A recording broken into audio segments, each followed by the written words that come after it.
Hello everyone, I welcome you all in this class. ठीक है, CC academy में आपका हार्दिक स्वागत है, हार्दिक अभिनंदन है।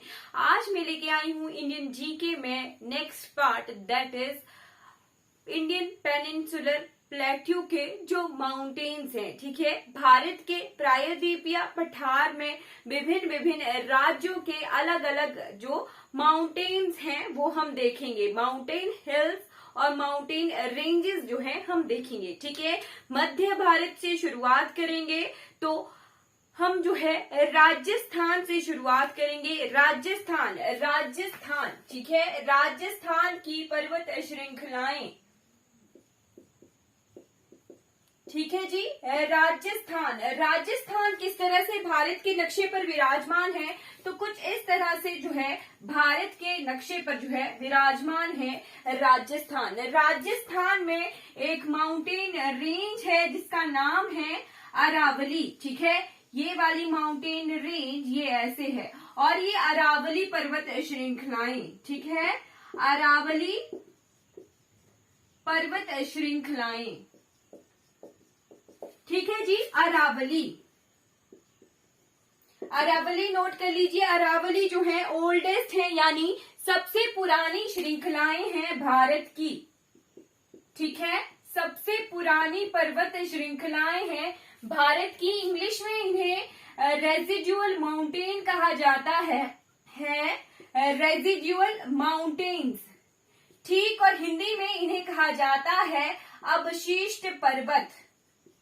ठीक है, पेपर में क्वेश्चन आए, हिमालय से पेपर में क्वेश्चन आता है कि हिमालय किस तरह के माउंटेन है, तो वहां आंसर होता है फोल्ड माउंटेन यानी बलय पर्वत। तो अरावली जो है ओल्डेस्ट माउंटेन्स है, सबसे पुरानी पर्वत श्रृंखलाएं हैं भारतवर्ष की। कहाँ तक ये फैली हुई हैं? ये राजस्थान से लेके कुछ एक्सटेंशन है इनकी हरियाणा तक ये फैली हुई है, दिल्ली तक जो है अरावली पर्वत श्रृंखलाएं जो हैं वो फैली हुई हैं।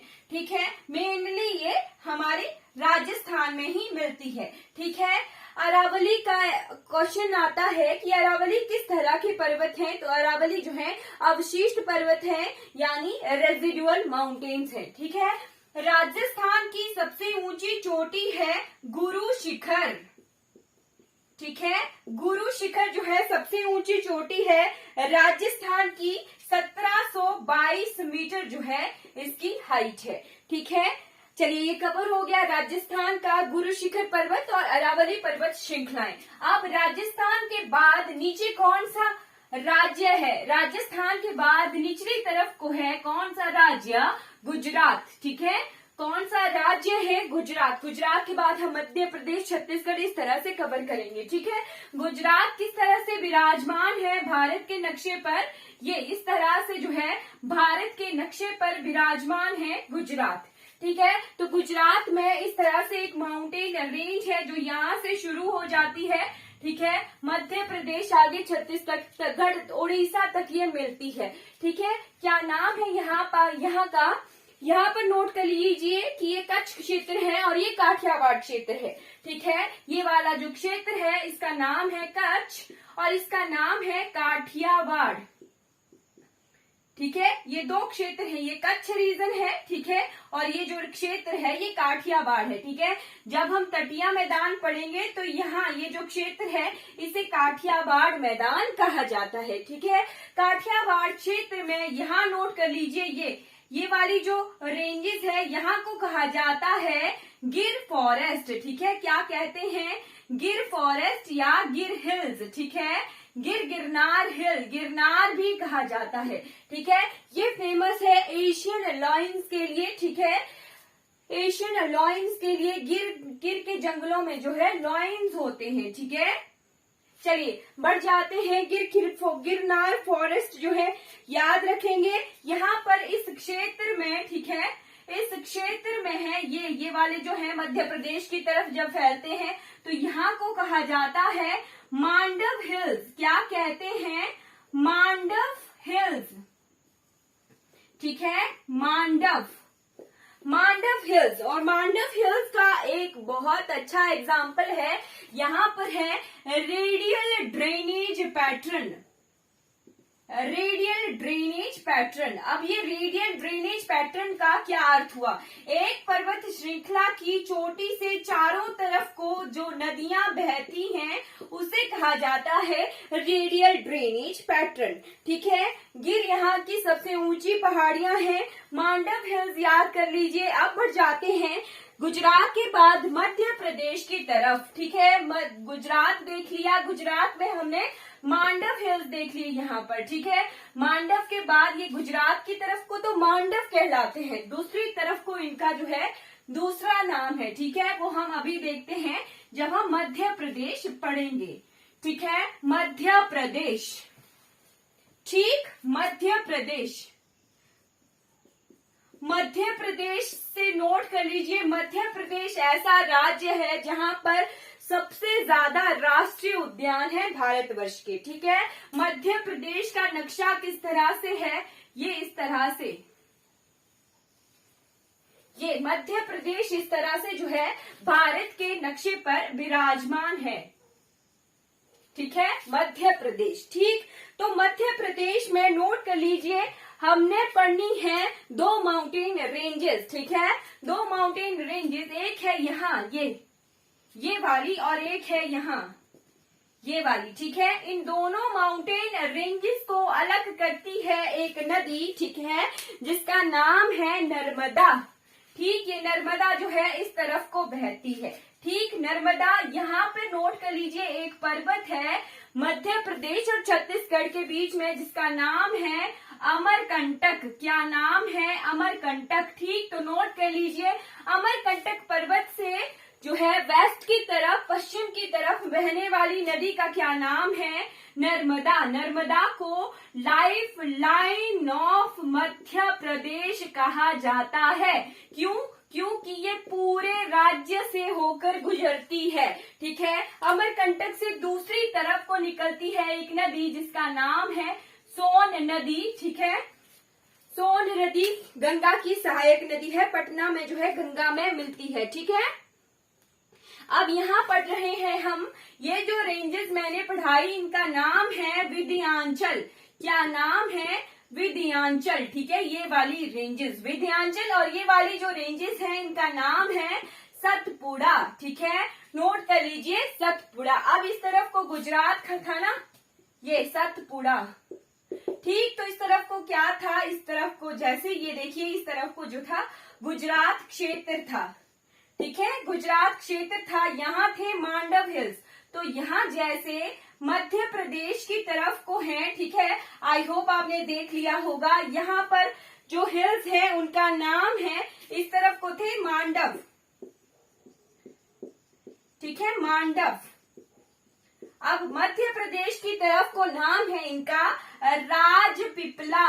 नोट कर लीजिए राजपीपला हिल्स। ठीक है, राजपीपला। ठीक, राजपीपला है। राजपीपला के बाद यहाँ जैसे है महादेव हिल्स। ठीक है, महादेव हिल्स नोट कर लीजिए, महादेव पर्वत।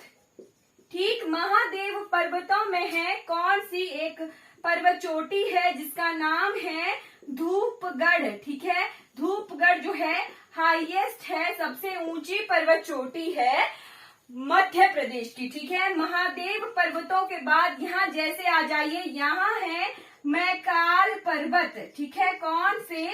मैकाल पर्वत। ठीक, मैकाल पर्वतों में यहाँ जैसे ये जो अमरकंटक है, यहाँ जैसे हैं कैमूर पर्वत। ठीक है, कैमूर पर्वत श्रृंखलाएं।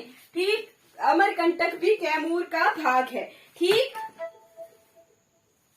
ठीक है जी, कैमूर पर्वत श्रृंखलाएं हैं, यहाँ पर मिलते हैं बहुत अच्छे जेमस्टोन, प्रेशियस जेमस्टोन जो हैं मिलते हैं। ठीक है, अमरकंटक की ऊंचाई है 1057 मीटर। ठीक है, 1057 मीटर। ठीक, और ये जो दोनों घाटियां हैं, ठीक है, विंध्याचल और सतपुड़ा, ये हैं भ्रंश घाटियां। किस तरह की घाटियां हैं?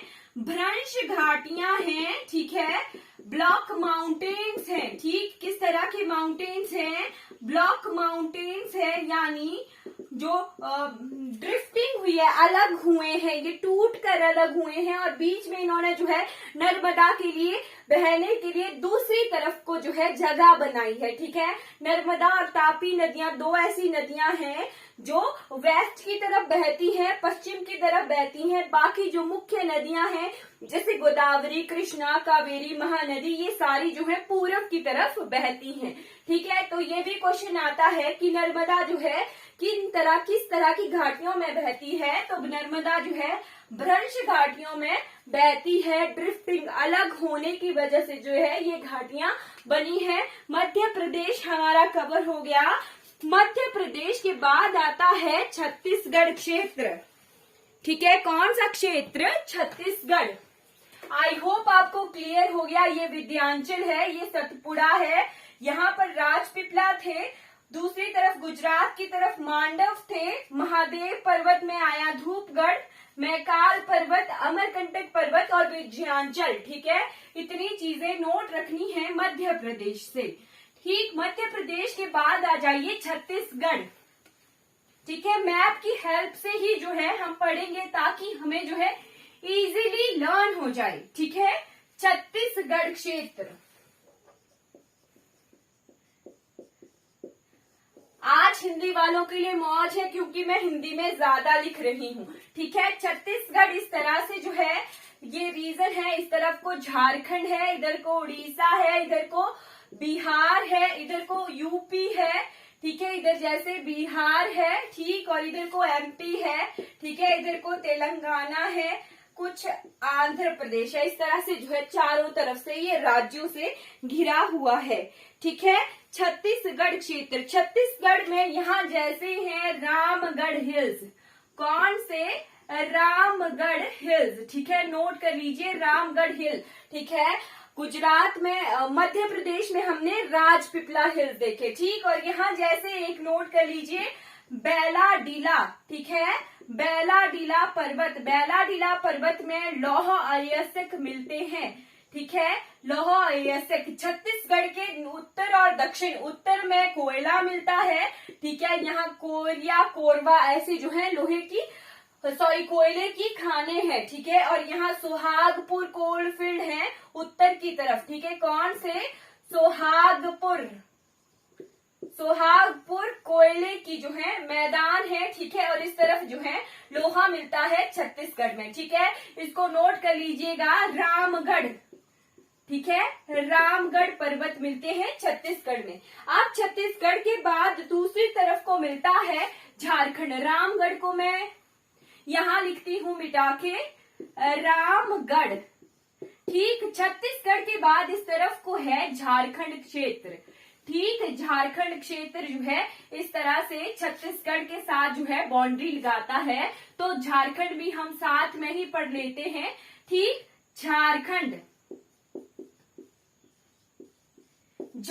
क्षेत्र। झारखंड में एक पर्वत है जिसका नाम है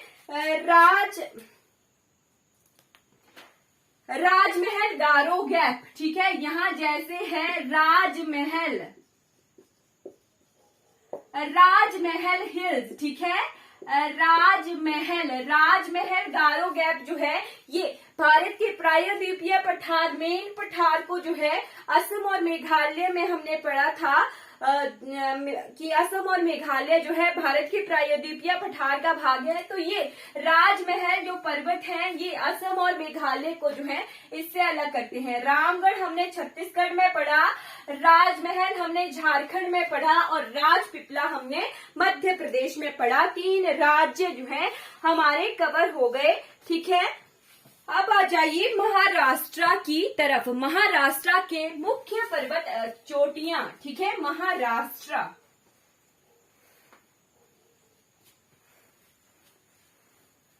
आई होप आपको इतनी चीजें जो है क्लियर हो गई होंगी।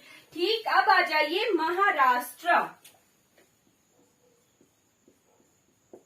महाराष्ट्र जो है किस तरह से विराजमान है भारत के नक्शे पर। महाराष्ट्र में इस तरह से देखिए, ये इस तरह से जो है भारत के नक्शे पर महाराष्ट्र है, इधर को जो था ये गुजरात क्षेत्र था, ठीक है, और इधर को एमपी क्षेत्र था, ठीक है, इधर को तेलंगाना है, ठीक है, तेलंगाना है, ठीक, और ये वाला जो पोर्शन फिर हमारा कर्नाटक का आ जाता है, ठीक है।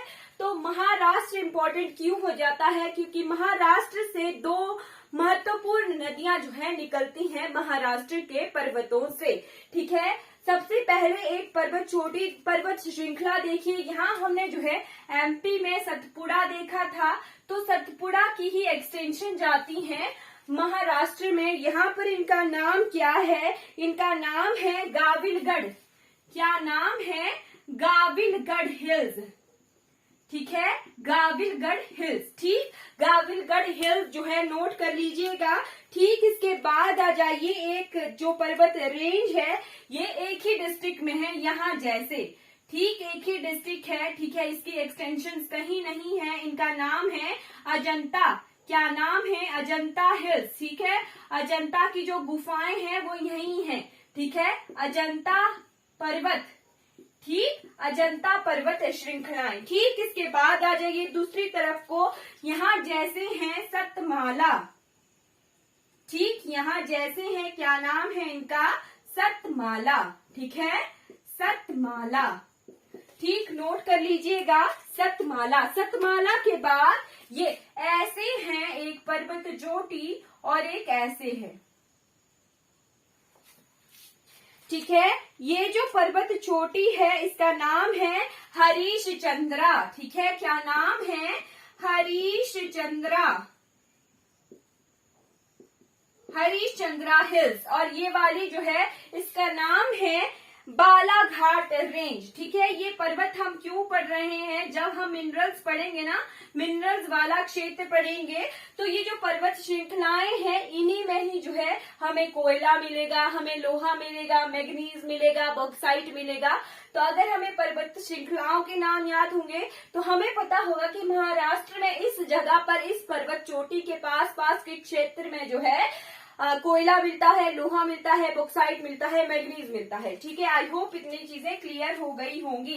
तो यहाँ आ जाइए, एक पर्वत है यहाँ पर एक पर्वत है, ठीक है, जिसका नाम है, क्या नाम है इसका? इसका नाम है कलसुबाई, त्र्यंबकर क्षेत्र है यहाँ पर, ठीक है, कलसुबाई, नोट कर लीजिए, कलसुबाई, कलसुबाई हिल्स, ठीक है। कलसुबाई हिल्स इंपॉर्टेंट क्यों हो जाता है? यहाँ पर है त्र्यंबकर क्षेत्र, यहाँ से निकलती है एक नदी जिसका नाम है गोदावरी, ठीक है, कलसुबाई त्र्यंबकर क्षेत्र है, यहाँ से निकलती है गोदावरी, नोट कर लीजिए, गोदावरी नदी, ठीक, गोदावरी नदी, ठीक। यहाँ पर इसके बाद यहाँ जैसे एक पर्वत है, ठीक है, इधर महाबलेश्वर पर्वत, ठीक है, महाबलेश्वर का मंदिर भी बहुत फेमस है, ठीक है, महाबलेश्वर, महाबलेश्वर पर्वत, महाबलेश्वर पर्वत से निकलती है एक नदी जिसका नाम है कृष्णा, ठीक है, कृष्णा नदी, नोट कर लिया होगा आई होप आपने। कलसुबाई त्र्यंबकर क्षेत्र से निकलती है गोदावरी नदी और महाबलेश्वर क्षेत्र से निकलती है कृष्णा नदी, ठीक है। कौन कौन सी हिल्स हमने देखी? सतपुड़ा की एक्सटेंशन यहाँ जैसे हैं जिनका नाम है गाविलगढ़ हिल्स, अजंता हिल्स, अजंता में अजंता गुफाएं हैं, ठीक है, सतमाला हिल्स, सतमाला के बाद ये वाला जो क्षेत्र है इनका नाम है हरिश्चंद्रा हिल्स और ये वाली जो है इनका नाम है बालाघाट, ठीक। यहाँ पर है एक पर्वत जिसका नाम है कलसुबाई, कलसुबाई जो है हाईएस्ट है, ठीक है, हाईएस्ट है पर्वत कहाँ का? महाराष्ट्र का, ठीक है, महाबलेश्वर से निकलती है कृष्णा नदी। आई होप इतना जो है क्लियर हो गया होगा, ठीक है जी, क्लियर हो गया होगा। चलिए आगे बढ़ते हैं, हम कर्नाटक कर लेते हैं, ठीक है, कर्नाटक, चलिए कर्नाटक कर लेते हैं। कर्नाटक में दो माउंटेन्स देखेंगे, उसके बाद हम जो है साउथ इंडिया नेक्स्ट क्लास में पढ़ेंगे, ठीक है, कर्नाटक में 2 चीजें देख लेते हैं, फिर साउथ इंडिया हम नेक्स्ट क्लास में कवर करेंगे। ठीक है जी। कर्नाटक किस तरह से विराजमान है? कर्नाटक इस तरह से जो है विराजमान है भारत के नक्शे पर। ठीक है। कर्नाटक में हमने जो है एक माउंटेन रेंज पढ़नी है। यहाँ जैसे ये वाला क्षेत्र है, यहाँ का नाम है बाबा बुडान हिल्स। ठीक है। बाबा बुडान हिल्स इंपॉर्टेंट क्यों हो जाती है? क्योंकि यहाँ से मिलता है लोहा। ठीक है, लोहा। ठीक। और यहाँ पर एक इम्पोर्टेंट माउंटेन देख लीजिए, यहाँ जैसे इसका नाम है कुद्रेमुख। क्या नाम है? कुद्रेमुख। कुद्रेमुख इम्पोर्टेंट क्यों हो जाता है? यहाँ से भी लोहा मिलता है। ठीक है। फिर आ जाइए, यहाँ जैसे है एक पर्वत जिसका नाम है ब्रह्मगिरी। ब्रह्मगिरी पर्वत। ब्रह्मगिरी पर्वत क्यों इम्पोर्टेंट हो जाता है? क्योंकि यहाँ से निकलती है कावेरी नदी। ठीक है। कौन सी नदी निकलती है? कावेरी नदी जो है ब्रह्मपुत्र पर्वत, ब्रह्मगिरी पर्वत से निकलती है कर्नाटक क्षेत्र में। ठीक है। आई होप इतना जो है आपको क्लियर हो गया होगा। हमने जो है कितने राज्य पढ़े? राजस्थान, राजस्थान के बाद गुजरात, मध्य प्रदेश, छत्तीसगढ़, झारखंड, झारखंड के बाद महाराष्ट्र और कर्नाटक। 8 राज्यों के हमने पर्वत श्रृंखलाएं और पर्वत चोटियां जो है कंप्लीट कर ली हैं। नेक्स्ट क्लास में हम जो है बहुत इंपॉर्टेंट साउथ इंडिया पढ़ेंगे, केरल, तमिलनाडु, आंध्र प्रदेश वाला क्षेत्र पढ़ेंगे और नीलगिरी हिल्स। ठीक है। साउथ इंडिया के इम्पोर्टेंट हाईएस्ट जो प्रायद्वीपीय पठार के सबसे ऊंचे पर्वत है ना, वो हमारे यही साउथ इंडिया में है। ठीक है। तो हम नेक्स्ट क्लास में कवर करेंगे। अगर आपको ये क्लास अच्छी लगी हो तो लाइक कीजिएगा, सब्सक्राइब कीजिएगा चैनल को और शेयर जरूर कीजिएगा, कमेंट कीजिएगा। अगर कोई डाउट हो या फिर कहीं कोई गलत हो कोई भी चीज तो आप कमेंट जरूर कीजिएगा। Thank you so much for watching this class.